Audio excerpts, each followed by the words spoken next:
Rispettando i pronostici della vigilia, il Matera, in maglia azzurra, supera anche se di misura il Galatina e si isola ancora di più in testa alla classifica. L'impegno di questo pomeriggio al 21 settembre ha confermato le difficoltà della vigilia e quello che oggi come oggi è forse l'unico limite dei biancazzurri quando sono chiamati ad affrontare formazioni che danno alla partita un'impostazione tattica di contenimento. Al di là di questo, comunque, anche per sgombrare il campo da possibili equivoci, c'è da dire che la vittoria è ampiamente meritata, se non altro per il grosso volume di gioco espresso da Filidoro e compagni e per il dominio territoriale pressoché continuo.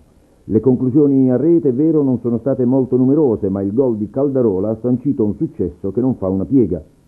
In avvio di partita il Matera ha dato subito l'impressione di voler imporre la propria superiorità tecnica, ma sono stati i salentini a rendersi per primi minacciosi. È accaduto al 15° quando un calcio di punizione di Orsini ha mandato la palla sul palo alla sinistra di Cimino, recuperato all'ultimo momento ma non al meglio della condizione fisica. Per il Matera da segnalare un tiro di Corrieri al 31°, sempre sugli sviluppi di un calcio piazzato con il portiere Aloisi pronto a neutralizzare in angolo. 4 minuti dopo i materani hanno reclamato nei confronti dell'arbitro, mediocre la sua direzione insieme ai due guardalinee, per un fallo di mani in area che più è apparso volontario.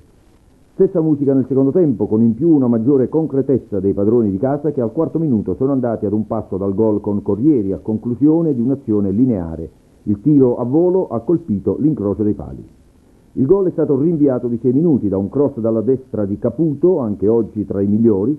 È nata una mischia in area salentina su cui è svettato di testa Budroni, che ha fatto da ponte per Caldarola, il cui tocco di esterno si è infilato in rete. È stato il gol partita a cui il Galatina ha cercato di reagire, senza peraltro impensierire la retroguardia materana nonostante il vivacissimo vantaggiato.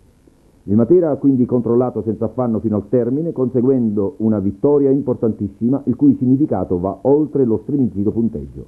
E domenica si va a Nardò per proseguire la marcia solitaria in testa alla classifica.